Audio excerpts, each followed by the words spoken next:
महादेव।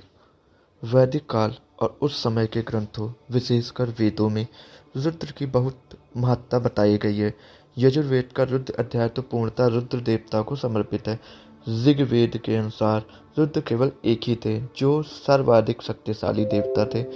कहा गया है कि रुद्रमेक्तम व माओ शाश्वतम वे पुराणनम, अर्थात रुद्र एक ही है और सबसे प्राचीन है। भगवान रुद्र इस सृष्टि के सृजन, पालन और संहार करता है। शंभु, शिव, ईश्वर और महेश्वर आदि नाम उन्हीं के पर्याय हैं।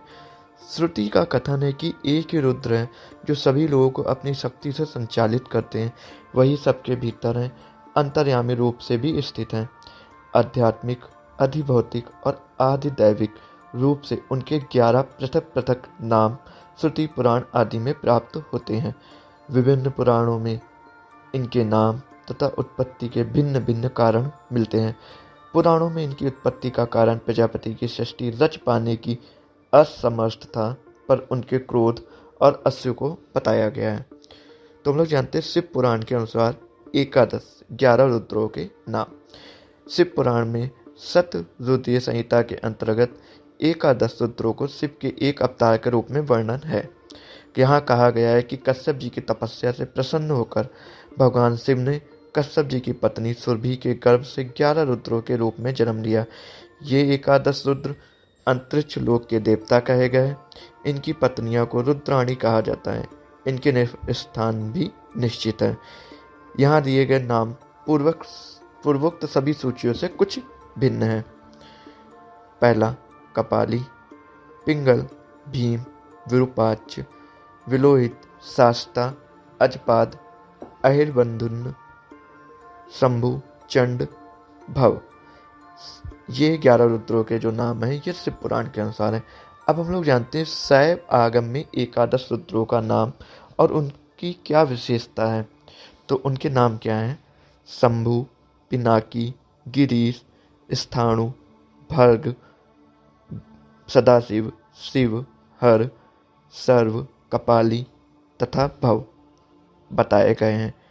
प्रथम रुद्र जो शंभु हैं, भगवान शंभु की आदि भौतिक पृथ्वी मूर्ति एकमनाथ क्षितिलिंग के नाम से शिव काशी में है।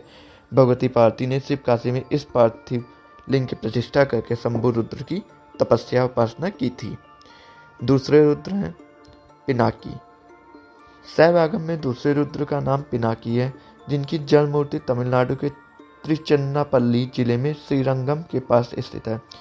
इसे जल तत्वलिंग अथवा जम्बुकेश्वर लिंग के नाम से जाना जाता है। तीसरे रुद्र गिरीश हैं। तीसरे रुद्र कैलाश पर्वत के शिखर पर भगवान रुद्र अपने तीसरे स्वरूप गिरीश के नाम से प्रसिद्ध है। आदि भौतिक रूप में इन्हीं भगवान गिरीश की अग्नि मूर्ति तेजोलिंग अरुणाचल में अवस्थित है। चतुर्रुद्र हम लोग के हैं। चतुर्रुद्र स्थाणु रुद्र के रूप में चतुर्रुद्र की मूर्ति बालाजी के उत्तर आकाट जिले में स्वर्णमुखी नदी के तट पर अवस्थित है। इस मूर्ति को वायुलिंग कहा जाता है।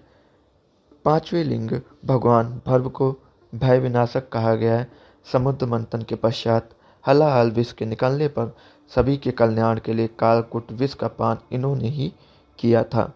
परोपकार के प्रतीक भगवान भर्ग रुद्र की मूर्ति आकाशलिंग के रूप में चिदम्बरम में कावेरी नदी के तट पर स्थित है, जो चिदम्बरेश्वर नटराज के रूप में विद्यमान है।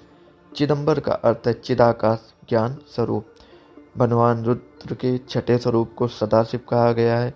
शिव पुराण के अनुसार सर्वप्रथम निराकार ब्रह्म रुद्र ने अपने लिए मूर्ति की कल्पना की। उस समय उस मूर्ति में स्वयं प्रतिष्ठित हो अंतर्ध्यान हो गए। सदाशिव को ही परम पुरुष, ईश्वर और महेश्वर कहते हैं।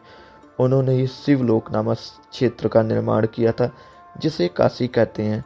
शक्ति और सदाशिव काशी क्षेत्र का कभी त्याग नहीं करते, इसलिए वह अविमुक्त क्षेत्र कहलाता है। ये क्षेत्र आनंद का हेतु है। अधिभौतिक रूप में सूर्यदेव सदाशिव रुद्र के ही स्वरूप हैं। शास्त्रों एवं धर्म ग्रंथों के अनुसार सूर्य प्रत्यक्ष देवता है। सदाशिव और सूर्य में कोई भेद नहीं है। आदित्यम च शिवम विद्याच्छो मम आदित्यम रूपिणम उभयोरनंतरम नास्ति हृदय आदित्यस्य शिवस्य च। सूर्य भगवान एवं भगवान शिव को एक ही जानना चाहिए, इन दोनों में कोई अंतर नहीं है। भगवान रुद्र का सातवां स्वरूप शिव कहा गया है। शिव शब्द नित्य विज्ञान एवं आनंद घन परमात्मा का वाचक है।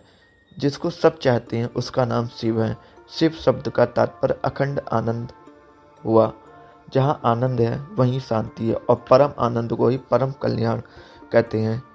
इस शिव तत्व को केवल हिमालय तन्या भगवती पार्वती ही यथार्थ रूप से जानती हैं। आदि भौतिक रूप से सातवें रुद्र के रूप में भगवान शिव गुजरात स्थित सोमनाथ के नाम से प्रसिद्ध है। इसे यजमान मूर्ति भी कहते हैं।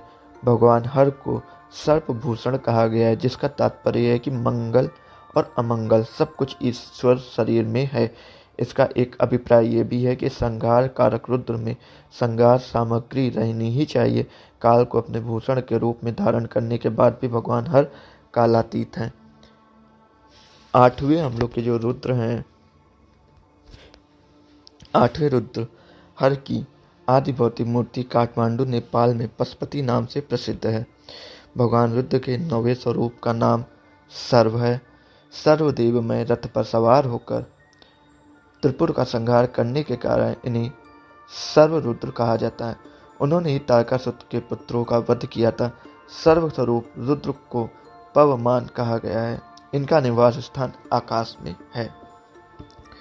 दसवें रुद्र दक्ष यज्ञ का विध्वंस करने वाले तथा क्रोधित मुख कमल वाले 10वें रुद्र का नाम कपाली है। ब्रह्म को दंड देने वाले, उनका 5वां मस्तक इनके द्वारा काट लिए जाने की बात भी कही जाती है। कपाली रुद्र के आदि भौतिक स्वरूप को पावक कहा जाता है। भगवान रुद्र के 11वें स्वरूप का नाम है भव। इसी रूप में वे संपूर्ण सृष्टि में व्याप्त हैं तथा जगत गुरु के रूप में वेदांत और योग का उपदेश देकर आत्म कल्याण का मार्ग प्रशस्त करते हैं। उनकी कृपा के बिना विद्या, योग, ज्ञान, भक्ति आदि के वास्तविक रहस्य से परिचित होना असंभव है। भगवान भव रुद्र ही योग शास्त्र के आदि गुरु हैं। इसी रूप में वे संपूर्ण सृष्टि में व्याप्त हैं। तो दोस्तों, ये थी 11 रुद्रों के नाम और उनके बारे में जानकारी। अगर आपको ऐसी और भी जानकारी प्राप्त करनी तो कमेंट करके बताएं और कमेंट में हर हर महादेव जरूर लिखें।